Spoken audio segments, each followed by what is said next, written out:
All right, moms and dads, we are live on Twitter and on YouTube. This is the Fade You podcast, episode 162, recapping NFL Week 7. It is halftime of Sunday Night Football.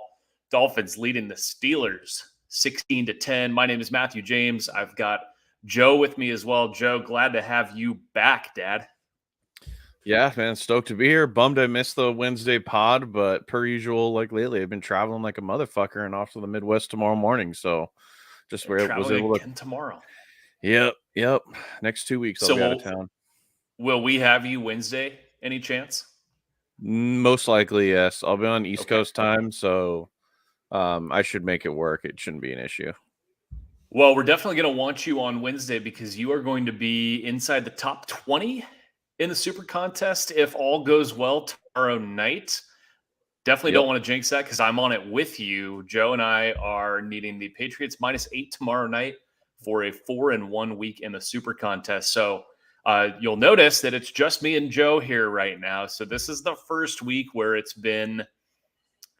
been some damage within the group. To say the least. So Joe and I are sitting at 3-1. It's funny. My loss was actually head to head with Joe. Joe had the Joe had the Raiders. I had the dog shit Texans, and Joe's loss was the Matt Ryan and the Colts. But Chris Duke, previously 20-10, 0-4 with the Bears tomorrow night. So Chris is head to head with us, staring 0-5 straight in the face. And then Kmart and Neil. Kmart was driving all day today, so he's not here tonight. A rough day as well. I think they are 1-4. Is that looking right? I'm looking at the graphic. Yeah. Yep. Yeah.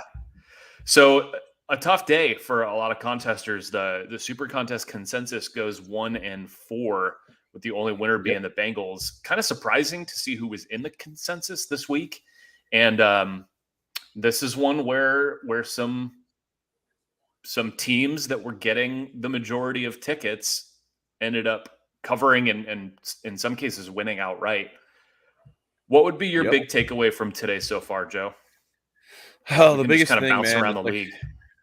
Yeah, the biggest thing for me was just being, at least in these contests, like we've said a million times, to be 70% and have a chance at winning this shit. You have to bet square sides, because it's not like 55%. Great, you're betting on sharp shit, but you need 70+% to cash. And I think that was really true with like the Raiders today. I fucking hated the Raiders play. I didn't want to bet it, but Jared said, "Hey dude, like it's a 7-point favorite. Should the Raiders be laying 7 anybody? Probably not, but easy cover." It was a little sketchy at the end, or in like the third quarter, but then the Raiders pulled their what's out. So I don't know. I think that's the big takeaway for me is be willing to be malleable and fire these stupid square faves at times. That is extremely well said. And I think that could also apply for kind of what I want to look at, because the way I personally bet isn't conducive to winning this contest, because Correct. I would never take a dog as square as Seattle, which was getting all the bets, all the money. Everyone in the world was on Seattle. They're saying you can't, the Chargers at home, Chargers is a favorite, can't lay points. And so everybody was taking Seattle, and with my group wanted Seattle. And I said, you guys, you can't fall for that trap. But look what happened. Like, I left out a winner because I couldn't bring myself to put Seattle in my entry, because that's how I would typically bet. So I think you're right, Joe. I think you have to play these contests a little bit differently than you would normally bet. Like, did you feel comfortable laying a touchdown with the Raiders against anybody? Absolutely not. No. But they scored 21 unanswered in the fourth quarter, and they walk away with a relatively easy cover at the end of the day. Chris Duke, is that a lesson you're learning as well, that you just have to be able to kind of let go of the way that you bet at times to sustain success in this contest? Yeah, it just goes to show you have to, like I said, as a guy that likes the sharp, poopy plays, I said I hated this week because it's so tricky with how many, And we saw you posted, you sent it to it, like you just said, Matt. You sent us. Everyone's on the Giants. Everyone's on the Jets. Everyone's on the Chiefs. Everyone's on this, and they all fucking cash. And then you neglect the sharp plays like the Commanders and the road division dogs like the Browns. They cover. So it's so hard, and it's just like Joe said, you have to be able to just kind of let go and say, you know what, this fucking fave might just run them out of the building, and we saw it today. We did see it today. The contest consensus, like we said, did really poorly. I was a little surprised to see the Detroit Lions in the consensus, but I think they have a reputation for covering as dogs, especially under Dan Campbell. Like, Joe, did you feel great about laying a touchdown with the Cowboys with the whole narrative that, Prescott's back? I was actually, interestingly enough, that was my second favorite play of the weekend. I told Jared I'm 100% we're firing Cowboys, and I also talked to Chris. He was at a party with me last night drinking, and my reasoning behind that was I think that the Cowboys defense was going to be able to slow them down to the point where they're going to cover the 7 and Dak would pull his cock out, which he finally did at the end there, but like it was scary for a while. But yeah, I don't know. I thought that was an easy one for me. If I was going to bet a fave, it was going to be that one, especially seeing a shitload of people coming in on the Lions. Oh, Chris, you were one of those shitload of people. You guys took Lions in your entry. I mean, you probably feeling pretty good at 6-3 at halftime, right? Leading, by the way. Lions leading at halftime, 6-3. Yeah, and then 10-6, and they're going down. You're thinking, they're going to score a touchdown here. I'm up 3 points, catching 7. I'm up 10. Oh, by the way, they fucking fumble, you idiot. And that was all she wrote. And that was pretty much our entries today with the Jags. Same thing. They're up 3. They're up 4 going. 4th and 1. Hey, go up 11, boys. They don't get it. Bam, they lose. So, it's the way the cock comes sometimes. Dude, it's just crazy to think that like Jared Goff like has a fumbling interception problem. Who would have thought that happens and would fuck up a cover, huh? Especially against pressure, right? Goff? Yeah. Do it poorly against pressure? No way. Never seen that before. It's weird, huh? So it's a tough one because so this week was difficult for me because there were a lot of dogs that have been really good to people that were catching a lot of points, like Detroit, like Seattle, like Atlanta. I mean, you could even put San Francisco as a dog. I mean, not catching a lot of points. It was under 3, but still. And like Chris alluded to, which ones can you trust? Like I ended up trusting the ones that I didn't really want to trust, like Washington, like Cleveland, and they both come through. Joe, let's go to Narrative Street here. How loud is the noise going to get this week that Rodgers and Brady are dead? It's going to be all over the place. And I think at this point, because we've been kind of fading, we thinking those lines are going to be a little bit overblown because it's Aaron Rodgers, and people think that they are the Packers of old. But I mean, fuck, not this week. They're getting 10.5 points against the Bills. Like, fuck. If you want to take them now, here's the time. But it's a little scary. The Westgate is at 11. Yeah. Circa is already at 11.5. Jesus Christ. Well, any Bill backers, now's the time to fire it. Don't wait. Or how Chris, many times? Talk about. Well, Rodgers has never been a double-digit dog in his career. That's never happened. So, Chris, you like to talk about role flips, right? You talk about how a team has been catching points or a short fave, and now they're laying over a touchdown. Or a team like Dallas was catching a lot of points last week. Now they're laying a touchdown. How about the Packers that are favored in every game? Favored by over a touchdown against the Giants, a touchdown against the Jets, favored by 4.5, 5 against Washington. And now they're going to be catching double digits in Buffalo. What do you do with that? I'm going to look and see how popular of a side that is. I wonder if everyone's saying the Packers are dead. We've said it. We've all, Matt, you said you were on the Jets against them. You said, look, this line, they're still inflated. Here they are. You were on Commanders today. You're still not buying them. So the question is, is this a buy low spot?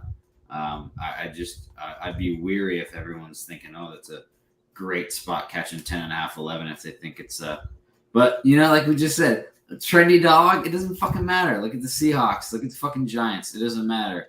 The trendy dog, throw it all out the window. Just And I think conversely, dude, like the Washington has been getting just shit upon, and now they're starting to cover a little bit. And Jared and I have been on in the past 2 weeks. Like, if you just change that fucking symbol to any other decent NFL team, I think they're going to be a lot more popular. But people just, love to shit on the Commanders for what happened earlier. And look at Chris fucking the 5-0 Falcons ATS. You're welcome. You're welcome for picking them and letting them. And look what's happened. Thanks for dying on that one for us, Chris. So that, oh man, that's another one that took out. My brothers and I, when we did our call to decide our picks on Thursday, we had Cincy at R5, and then we kind of second guessed. Zach Taylor, do we really want to lay 6? Falcons have been so good and so scrappy as dogs, so we took it out. And I mean, that game was over. That game was over early in the second quarter. I mean, Atlanta, with their secondary injuries, lack of any chance to get what did Burrow throw for almost 500 yards? 480. Decent. Pretty decent, yeah. Not bad. Okay, how about the Bucs? Because they're going to play Thursday. And that look ahead was 3 for Tampa. They're at home. And now I'm seeing, oh my God. 1. Is Westgate a pick? They're a home dog. +1. Holy fuck. Yeah. So how dead is Brady? And I see all the bets and money on fucking Baltimore. Of course. No one. So, you lose to Carolina outright, no one's touching them this week. I think we can pretty accurately. I don't think anybody's going to want them. I don't see Green Bay being trendy, and I don't see Tampa Bay getting a lot of support either. I think people are going to remember the last thing they saw and bet on what they've seen for a couple weeks now from Brady and Rodgers. And I don't think either one of those teams is going to get much support from the market. Fuck, dude. How often has Brady been a fucking home dog in his career? Probably rare, maybe. Well, I think this is five non-covers in a row for Tampa. Shit. And they lost 6 back-to-back double-digit road fade L's, bitches. I think I might have to submit early for this Thursday game. I think I have to be on the poopy Bucks. I don't give a fuck. I'm going to ask Freck if we can do it. They, oh, never mind. Lost my train of thought. Distracted by Carrie Underwood. So wait, you guys are telling me that the look ahead was Ravens -3. No, Bucks -3. No, Bucks -3. Bucks -3, and now they get their ass kicked, and now it's +1. Yep. Wow. We got to talk about the Giants. We got to talk about the Giants that keep winning, keep covering, keep coming back in the fourth quarter. So they actually had to survive. Dude was 1 yard short, right, for Jacksonville. It was almost like that Super Bowl with the Titans where the dude, he caught it on the 1 and he just couldn't turn and get into the end zone. So what do you do next week with Giants at Seattle? 2 teams that have just covered time and time again. The Seahawks are in first place in the NFC West. Yep. Dude, yeah, I think it's going to be a similar line, right? Is it 2.5 right now for Seattle? 2.5. It's 2.5 right now. Wow. Yeah, I have no fucking idea what to do, but you got to say that, holy shit, Brian Daboll is doing a great job and going to win Coach of the Year if they keep this shit together, huh? How do they not make the playoffs at this point? I mean, they're what, 6-1? 6-1. Wow. What do you do, Chris, when both teams have been trendy as dogs and both teams keep winning? This season is kind of a mindfuck with these teams continuing to cover and win and get support, and it doesn't even matter. You can't even fade them as a square dog because they just keep winning and hitting. Yeah, what do you guys think? Are you leaning that you keep taking the Giants with the points? I mean, do you want to lay, like we said, we love Seattle as a dog, but do we want to lay with them? So I don't know, especially after a huge outright on the road underdog win. The Giants just keep rolling. So Very You know what one's pretty hilarious to me too? Carolina go and beat Tom Brady today. Oh, Well, guess what? They're catching 6.5 points against the fucking Falcons next week. Jesus Christ. Like, yeah. Well, look ahead with 6.5. Atlanta gets their doors blown off by Cincy, and Carolina upsets Brady as a. What did that close? Did it close 13.5? I didn't see what it closed. I just knew it was double digits. Let's see. That closed Survivor dead. 13. Yeah. Oh, if anybody has survived Survivor at this point, I'm still alive, dude. holy shit In balls. Carson's, and I have Patriots tomorrow. With all the Packers L's and Bucks L's and Holy shit, there's like 7 people left. yeah, there's got to be a lot on Pats. Yeah, Tampa, there's like fucking half of the entries were on Tampa. And I'm the only one on New Orleans. Somebody had Raiders. That's kind of hot.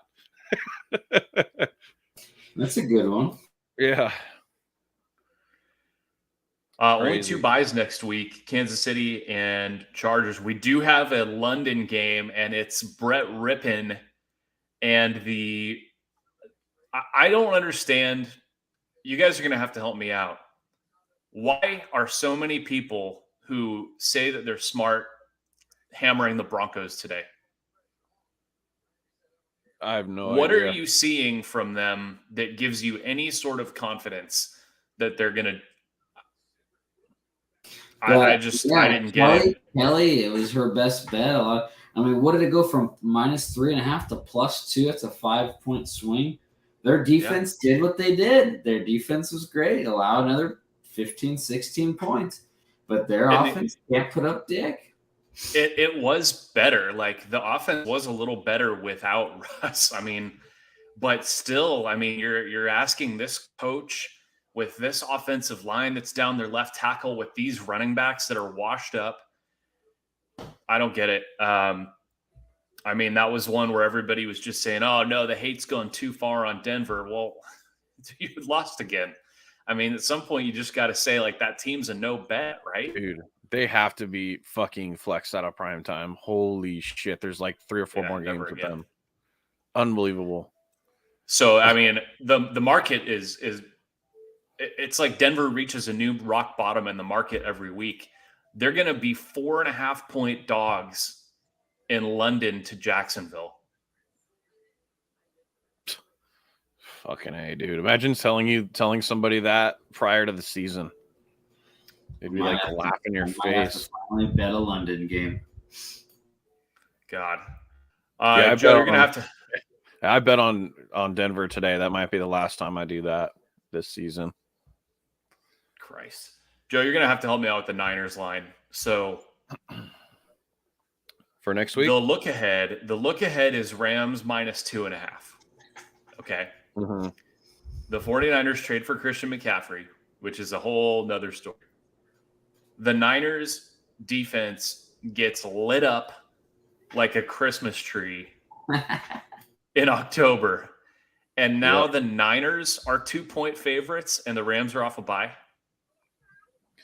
Yeah, help me out with that. That's fucking weird. I was hoping it was going to go the other direction because everybody's just going to see that the Niners suck apparently, and fucking, I don't know. It's crazy. Like, you would say automatically, I'm going to take Niners just because they play the Rams so fucking well. But this is a hell of an overreaction for sure to have that. Like, I don't know, man. I'm befuddled. I was looking at it prior to this, and I don't have an answer for you. Chris, help it make sense. How is it a flip of 4.5 points because of McCaffrey after the Niners get killed? I think they know that the Rams are soft, Matthew, and you got to take the Niners here. Fuck it. Niners going into a bye that fits in that trend. We said that division game going into the bye, it's like 70%. Fuck it. Stafford's going to throw another pick six. Well, let's see how that line moves. That's probably going to tell a story more than anything. If it keeps moving towards the Niners, then there's no way you can fucking fire the Niners, I think. Like if it's Niners minus 2.5, fuck off. If it freezes or goes towards the Rams, then yeah, maybe you can look at Niners a little bit, but that's going to be the only thing I can think of is that the narratives are going to be, well, the Niners they always beat the Rams, right? And then the other narrative is going to be they'll have a whole week to get McCaffrey in the offense. So, yeah, I don't know. Anything else from today, dads? I know we got this third quarter started, so we want to wrap this up. Anything else stand out, Chris? I know you were a little frustrated today.